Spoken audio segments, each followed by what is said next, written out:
The power of the dark side, side, side, side, side, side, side, side. Greetings, Earthling, the Martian here. Didn't want to make another video today, but I just had to react to this idiocy and insanity that is going on right now. This is involving the presidential alert that went out yesterday. This got me, being comic culture kind of guy. This is bounded into comics. Great place to get information. This is our Marvel's own Sana Amanat. She wants to sue the President of the United States because he tested the emergency broadcast system. She's saying here, I wish the nation could sue President Trump for emotional and psychological abuse. I mean, can we? Can we? So, of course, she's not the only one that wants to do this. Looking over here at this site, this is Legal Insurrection. Don't often go here, but interesting information here. Similar reactions. Of course, Alyssa Milano got the usual suspects. I don't want this. Can we opt out, FEMA? I know Trump isn't big on consent, but I don't want to consent to this. I'm sorry, you don't want to consent to emergency information from FEMA. Do you have any idea how ridiculously stupid that is? All right, and this person here, John Marshall, prepare to die, folks. Trump is about to get his own presidential alert system plugged into your phone, and he gets to test it out next week. Bette Midler. Oy. Oh, God, oh, God, oh, God. No. Dustin Miller. Trump is going to get the ability to push emergency alerts to our phone. I don't even know who some of these people are. Anna Navarro. I've heard the name. Don't really know her. Guess she's at NBC. I don't know.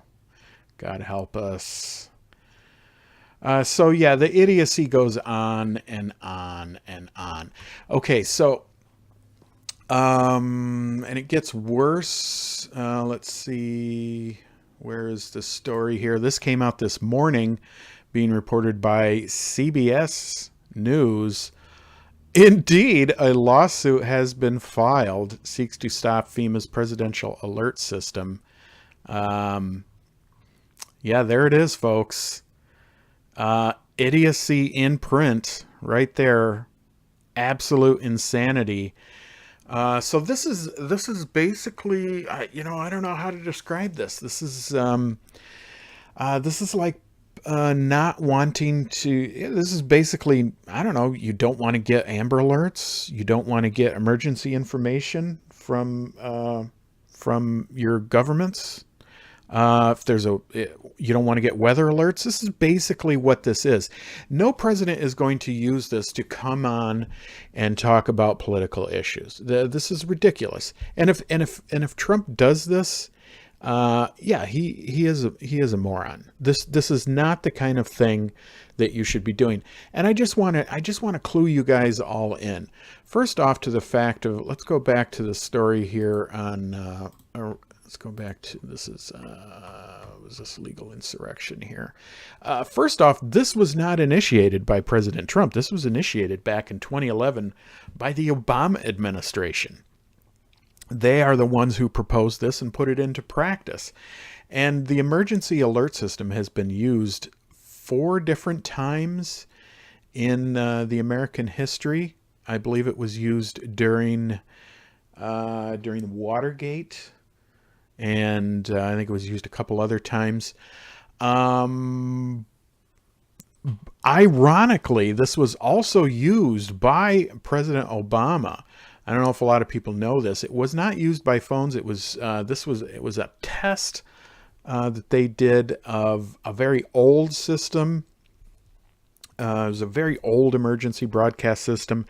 This test, they tested out through television and radio. I remember when this went down. I was actually working at a group home facility, and I was worried that some of our residents would get frightened. So we actually put some matters into practice to assure them that this was just a test and nothing was going on. But you can see, if you look back, let me see if I can find this here. This is some of the stuff years ago that came out about this from the other side, and from the other side of crazies that were worried about this. Total surveillance, Obama's taking over the media. He can come on at any time and talk about political issues. There was one, I don't know.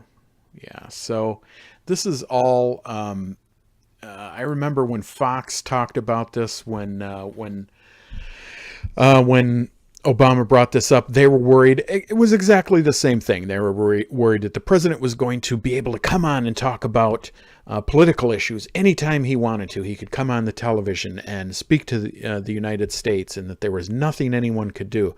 Previous to this, I don't know if you know, but the president would have to go individually to each television station, and he would have to ask them if he could get time on there, and they could say yes or they could say no.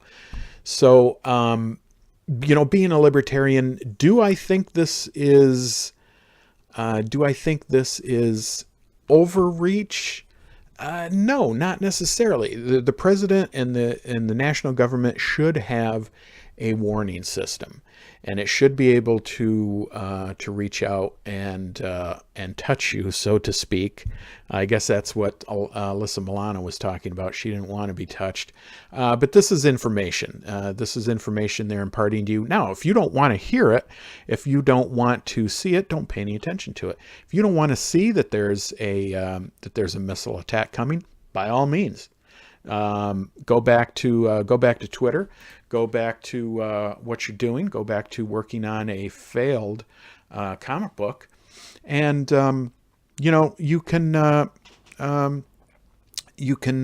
die peacefully and not have to worry about anything.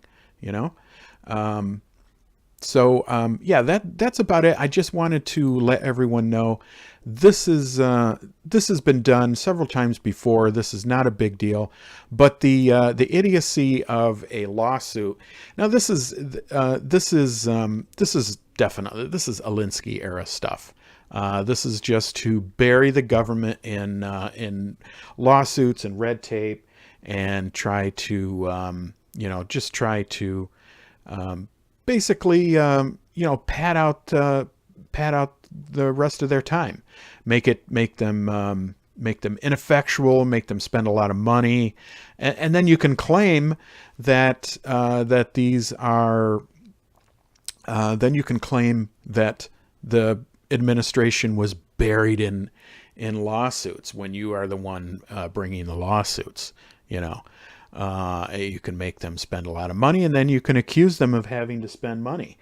This is the Alinsky era stuff, that we have seen brought up many a time. Just destroy the system, bring it down. But this is not going to go anywhere. Obviously, the government has the authority. They've already gotten the authority. President Obama already got authority to do this. So obviously, the courts aren't going to be able to do this. And what court would? What court would make it dangerous for people and ensure that they may not get proper information from authorities? So this is idiocy of the highest order. This is dumpster fire legal action. This is not going to go anywhere. This was it tested. Let's see. According to FEMA, the alert is not a text or SMS. So that's another thing. This is not an actual text. There's no way for you to really opt out. You're going to get this. It's kind of like an Amber Alert, similar to the ones carriers receive during Amber Alerts and weather emergencies. A test of the new system is scheduled this Wednesday. This was yesterday. This happened. The test, according to FEMA, is intended to assess the readiness of the country's alert system and scheduled for 2:18 p.m. So, again, this is this is not something that you would want to be opted out from. But as I said, if you don't want to hear it, just don't listen to it. This is the same thing that comes up again and again. You have the choice to not listen. You have the choice to turn off a channel, turn off YouTube, turn off the radio if there's something you don't want to hear. But again, as we have said over and over, authoritarians want you, they want to stifle speech. They don't want you to hear speech that they don't agree with. It's not that they don't want to hear it themselves. They don't even want you to hear it. And that is what the authoritarian comes from. And authoritarianism is bad on either side. You don't want this from the left. You don't want it from the right. You don't want it at all. You want to hear everything that you want to hear. You pay attention to what you do and don't pay attention to what you don't want to. So anyways, folks, this is just a quick message for you. More to come. Hope you're watching the Star Wars video that I put up earlier. Exciting news for that. And there is more to come here on Red Planet Express. Don't forget to subscribe, like, and share the video. I am out of here, folks. Have a good day.